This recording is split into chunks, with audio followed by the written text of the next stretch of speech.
ಹಾಗೆ ಶಿಕ್ಷಣ ಮುಗಿದ ಮೇಲೆ ನನ್ನ ವೃತ್ತಿ ಪ್ರಾರಂಭ ಮಾಡಿದ್ದು. ಆ ಟೈಮ್ನಲ್ಲಿ ಮೈಸೂರಿನಲ್ಲಿ ಒಂದು ಅರ್ಜಿ ಕೊಟ್ಟಿದ್ದೆ. ಇದು ಸಹ ನಮ್ಮ ಬಿ ಜೆ ಪುಟ್ಟಸ್ವಾಮಿ ಆಗ ಹಿಂದೆ ನಮ್ಮ ಯಡಿಯೂರಪ್ಪನವ್ರದ್ದು ನಮ್ಮದು 2008-9 ನಡೀತಾ ಇತ್ತಲ್ಲ ದಾಖಲಾತಿಗಳು ಬಿಡುಗಡೆ ಮಾಡೋದು. ಬಿ ಜೆ ಪುಟ್ಟಸ್ವಾಮಿಯವರೊಂದು ಕಮ್ಮಿ ಇದಕ್ಕೆ ಬರೀತಾರೆ ಮೂಡಾಗಿ ಲೆಟ್ರನ್ನ, ಇಂತಿಂಥರ ನೆಂಟರುಗಳವರೇ ಅವರವರೇ ಅಂತ ಹೇಳಿ ಬಿ ಎಲ್ ಶಂಕರ್ದು ಇದೆ. ಇದರಲ್ಲಿ ಬಿ ಜೆ ಪುಟ್ಟಸ್ವಾಮಿ ಬರೆದಿರೋ ಲೆಟ್ರಲ್ಲಿ ಇದೆಲ್ಲ ಡೀಟೇಲ್ ಬೇಕು ಅಂತೇಳಿ ಅದರಲ್ಲೂ 300 ರೂಪಾಯಿ 200 ತೋರಿಸವ್ರೆ ನನ್ನ ಹೆಸರಿನಲ್ಲಿ ಅಲಾಟ್ ಆಗಿದೆ ಅಂತೇಳಿ. ಯಾವಾಗ ಅಲಾಟ್ ಮಾಡಿದ್ರು ಗೊತ್ತಿಲ್ಲ ನನಗೆ. ಅಲಾಟ್ಮೆಂಟ್ ಲೆಟ್ರ್ ಬಂದಿರೋದು 75/200ಕ್ಕೆ 280.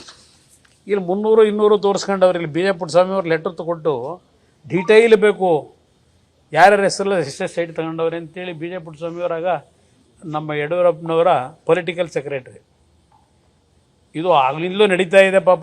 ಇದಷ್ಟೇ ಅಲ್ಲ, ದೇವೇಗೌಡರು ಯಾವೊಂದು ನೀರಾವರಿ ಮತ್ತು ಪಿಡಬ್ಲ್ಯೂ ಮಂತ್ರಿಗಳಿದ್ದರು, ಹೆಗಡೆ ಅವ್ರದ್ದು ಸ್ವಲ್ಪ ಸಂಘರ್ಷ ಆಯ್ತಲ್ಲ, ಘರ್ಷಣೆ.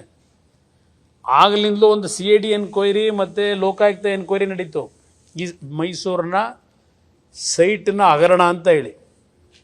ದೇವೇಗೌಡರ ಕುಟುಂಬದಲ್ಲಿ 500ಕ್ಕೂ ಹೆಚ್ಚಿನ ನಿವೇಶನಗಳನ್ನು ಪಡ್ಕೊಂಬಿಟ್ಟಿದ್ದಾರೆ ಅಂತೇಳಿ ದೊಡ್ಡ ಪ್ರಚಾರ. ಸನ್ಮಾನ್ಯ ಹೆಗ್ಡೆ ಅವರು ಮುಖ್ಯಮಂತ್ರಿಗಳಾಗಿ ಲೋಕಾಯುಕ್ತ ಎನ್ಕ್ವೈರಿ ಕೊಟ್ಟರು, CID ಎನ್ಕ್ವೈರಿ ಕೊಟ್ಟರು. ಲೋಕಾಯುಕ್ತ ಎನ್ಕ್ವೈರಿ, CID ಎನ್ಕ್ವೈರಿ ಎಲ್ಲ ಆಯಿತು. ಕೊನೆಗೆ ಅಲ್ಲಿ ದೇವೇಗೌಡರ ಮೇಲೆ ಬಂದಂಥ ಆಪಾದನೆ ಏನಿದೆ, ಒಂದು ನಮ್ಮ ಚಿಕ್ಕಮ್ಮ ಏನಿದ್ರು, ನಮ್ಮ ತಾಯಿ ತಂಗಿಯವರು, ಅವರ ಹೆಸರಿನಲ್ಲೇ ಒಂದು ಸೈಟನ್ನು ದೇವೇಗೌಡರು ಕೊಡಿಸಿದ್ದಾರೆ ಅನ್ನೋದೊಂದು ಆಪಾದನೆ ಬಂತು. ಕೊನೆಗೆ 500ರಿಂದ 1 ಸೈಟಿಗೆ ಬಂತು. ಆ ಸೈಟು ಅವ್ರು ಕೊಡ್ತಕ್ಕಂಥದ್ದಕ್ಕೆ ಮನವಿ ಯಾಕೆ ಮಾಡಿದರು? 1978-79ರಲ್ಲಿ ಒಂದು ಜಗಜೀವನ್ ರಾಮ್ ಅವರ ನೇತೃತ್ವದಲ್ಲಿ ಜನತಾ ಪಾರ್ಟಿ ಪಾರ್ಲಿಮೆಂಟ್ ಚುನಾವಣೆಗೆ ಹೋದ್ವಲ್ಲ. ಪಾರ್ಲಿಮೆಂಟ್ ಚುನಾವಣೆಗೆ ಹೋದಾಗ ಚುನಾವಣೆಯ ವೆಚ್ಚಗಳನ್ನು ಏನು ಮಾಡಿದ್ರು, ಜನತಾ ಪಾರ್ಟಿನಲ್ಲಿ ದೇವೇಗೌಡರು ಪಕ್ಷದ ಅಧ್ಯಕ್ಷರಾಗಿ ಅಲ್ಲಿ ಟ್ಯಾಕ್ಸಿ ಅವರು, ಬಾಡಿಗೆ ಪಡೆದಂಥವ್ರು ಮತ್ತು ಕೆಲವರೆಲ್ಲ ಪೇಮೆಂಟ್ ಕೊಡಬೇಕಾಗಿತ್ತಲ್ಲ. ಪೇಮೆಂಟ್ ಕೊಡ್ಲಿಕ್ಕೆ ದುಡ್ಡಿಲ್ಲ ಅಲ್ಲಿ ಕಚೇರಿ ಒಳಗೆ.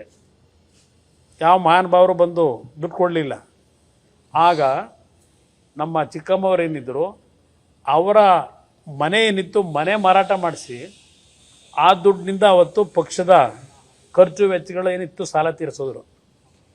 ಆ ಒಂದು ಗ್ರ್ಯಾಟಿಟ್ಯೂಡ್ಗೋಸ್ಕರವಾಗಿ 83ರಲ್ಲಿ ಸರ್ಕಾರ ಬಂದಾಗ ಒಂದು ಸೈಟ್ ಕೊಡಿ ಅಂತ ಕೇಳಿದರು. ಇದು ಇರ್ತಕ್ಕಂಥ ಹಿನ್ನೆಲೆಯನ್ನು ನಾಡಿನ ಜನತೆಗೆ ತಿಳಿಸ್ಲಿಕ್ಕೆ ಬಯಸ್ತೀನಿ. ಇದು ಆಗಿದ್ದಿದೆ ಅಷ್ಟೇ. ಇದಾದ ಮೇಲೆ ಪಾಪ ಇಲ್ಲಿ ನಡೀತಲ್ಲ, ಯಡಿಯೂರಪ್ಪನವ್ರ ಕಾಲದಲ್ಲೂ ಇದ್ರ ಬಗ್ಗೆ ತನಿಖೆ ಮಾಡಿಸ್ಕೊಂಡವ್ರೆ, ಏನೂ ಮಾಡೋಕ್ಕಾಗಲಿಲ್ಲ. ಪಾಪ ಈಗ ತೆಗೆದವ್ರೆ 84ನೇ ವರ್ಷದ್ದು, ಅಂದರೆ ಇಷ್ಟೊಂದು 40 ವರ್ಷ ಆಯ್ತಾ, ಈಗ ಎಷ್ಟಾಯಿತು 40. ಆಮೇಲೆ ನಾನು 2000ದಲ್ಲಿ ಒಂದು ಲೆಟ್ರ್ ಬರೀತೀನಿ, 9/12/2000ದಲ್ಲಿ 9/12/2000ನೇ ಇಸ್ವಿನಲ್ಲಿ the commissioner Mysore urban development authority ಆಗಿ ಮೂಡ ಅಂತ ಆಗಿತ್ತು. ಅವರಿಗೆ ನನಗೇನೊಂದು ಸೈಟ್ನ ಅಲಾಟ್ ಮಾಡಿದ್ದೀನಿ 17/B1ನಲ್ಲಿ 75/280 ಡೈಮೆನ್ಸ್ನ ಒಂದು ನಿವೇಶನವನ್ನು, ಇಂಡಸ್ಟ್ರಿಯಲ್ ನಿವೇಶನವನ್ನು 1984ರಲ್ಲಿ ಏನು ಕೊಟ್ಟಿದ್ದೀರಿ. ನಾನು 37,334 ರೂಪಾಯಿ ಹಣ ಸಂದಾಯ ಏನು ಮಾಡಿದ್ದೇನೆ. 7/12ರಲ್ಲಿ ಸರ್ಟಿಫಿಕೇಟು ಏನು ಕೊಟ್ಟಿದ್ದೀರಿ, ಅಲ್ಲಿ ಅಲಾಟ್ಮೆಂಟ್ ಆಗಿರ್ತಕ್ಕಂಥ ಪೊಸಿಷನ್ ಸರ್ಟಿಫಿಕೇಟ್ನ ಇಲ್ಲಿ ಆ ಪೊಸಿಷನ್ ಸರ್ಟಿಫಿಕೇಟ್ ಕೊಟ್ಟಿಲ್ಲ, ಜಸ್ಟ್ ನನಗೆ ಇದು ಕೊಟ್ಟಿರ್ತಾರೆ, ಅಲಾಟ್ಮೆಂಟ್ ಲೆಟ್ರ್ ಕೊಟ್ಟಿರ್ತಾರೆ. ಅಲಾಟ್ಮೆಂಟ್ ಲೆಟ್ರ್ ಕೊಟ್ಟಿದ್ದಾರೆ. ಪೊಸಿಷನ್ ಸರ್ಟಿಫಿಕೇಟ್ನ I have not collected the possession certificate of the set site so far. I therefore request you to kindly issue the possession certificate in respect of the above site at as early as possible.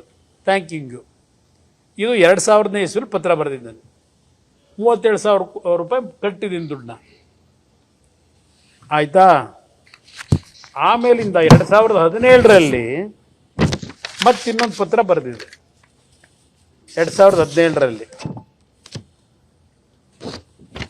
ಇಲ್ಲಿ ನಾನು ನನ್ನ ಅಧಿಕಾರ ದುರುಪಯೋಗ ಪಡಿಸ್ಕೊಂಡು ತಗೊಳ್ಳೋದಾದರೆ 2006 ಮುಖ್ಯಮಂತ್ರಿ,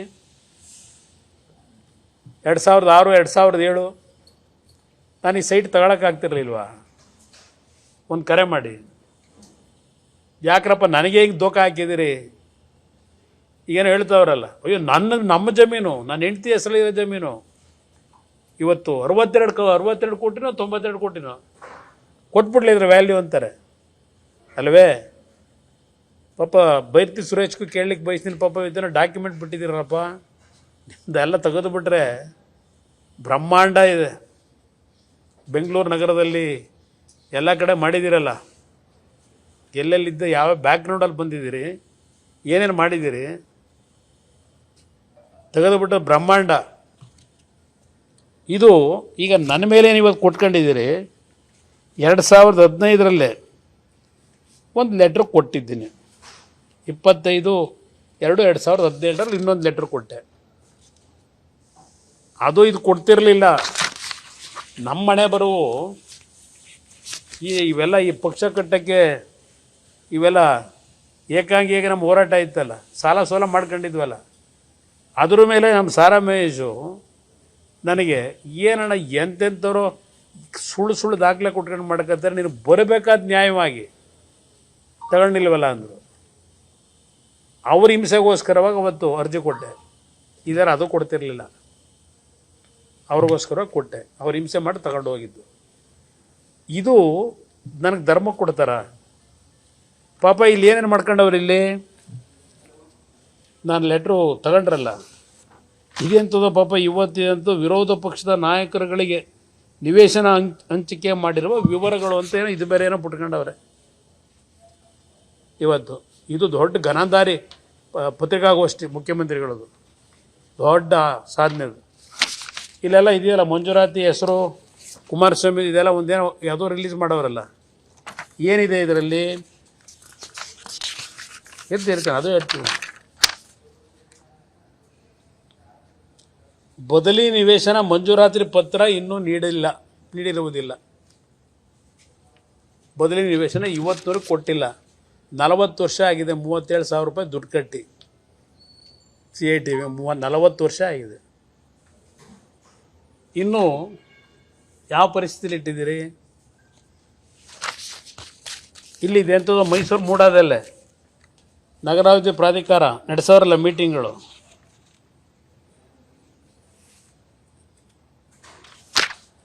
ಇಲ್ಲೇನು ಹೇಳ್ತಾರೆ? Industrial ಸಬರ್ 3ನೇ ಬಡಾವಣೆ ಸೈಟಿಂದ HD ಕುಮಾರಸ್ವಾಮಿ,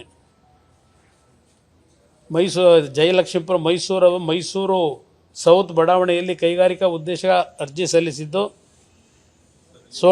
ಇದೆಲ್ಲ ಹಾಕಿ ಚದರ 21,000 ಅಡಿಗಳ ವಿಸ್ತೀರ್ಣ ಉಳ್ಳದ್ದಾಗಿರುತ್ತದೆ.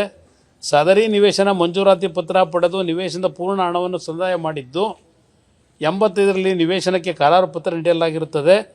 ನಂತರ 85ರಂದು 1995ರ ಸದರಿ ಕೈಗಾರಿಕಾ ನಿವೇಶನಕ್ಕೆ ಸ್ವಾಧೀನ ಪತ್ರ ನೀಡಲಾಗಿರುತ್ತದೆ ಅಂತ ಇಲ್ಲಿ ಕೊಟ್ಕೊಂಡ್ರು. ಆಮೇಲೆ 2017ರಂದು ಪ್ರಾಧಿಕಾರಕ್ಕೆ ಅರ್ಜಿ ಸಲ್ಲಿಸಿ ಈ ಹಿಂದೆ ತಮಗೆ ಮಂಜೂರಾಗಿರೋ ನಿವೇಶನದ ಅಳತೆಯಲ್ಲಿ ವ್ಯತ್ಯಾಸವಾಗಿದ್ದು ಅಂತ ಏನು ಹೇಳ್ತಾರೆ. 8,000 ಅಡಿ ಕಡಿಮೆ ಇದೆ ಅಂತೇಳಿ ಅವರೇ ಬರ್ಕೊಂಡವ್ರೆ. ಅನುಕ್ಷಣದ ಸುದ್ದಿಗಳಿಗಾಗಿ ವಿಸ್ತಾರ ನ್ಯೂಸ್ ಯೂಟ್ಯೂಬ್ ಚಾನೆಲ್ ಸಬ್ಸ್ಕ್ರೈಬ್ ಮಾಡಿ. ಹೊಸ ಸುದ್ದಿಗಳ ನೋಟಿಫಿಕೇಶನ್ಗಾಗಿ ಬೆಲ್ ಐಕಾನ್ ಕ್ಲಿಕ್ ಮಾಡಿ. ಲೇಟೆಸ್ಟ್ ಅಪ್ಡೇಟ್ಸ್ಗಾಗಿ www.vistaranews.com ವೆಬ್ಸೈಟ್ಗೆ ವಿಸಿಟ್ ಮಾಡಿ. ಅಂಗೈಯಲ್ಲೇ ಜಗತ್ತಿನ ಸುದ್ದಿ ತಿಳಿಯಲು ವಿಸ್ತಾರ ನ್ಯೂಸ್ ಕನ್ನಡ ಆಪ್ ಡೌನ್ಲೋಡ್ ಮಾಡಿ.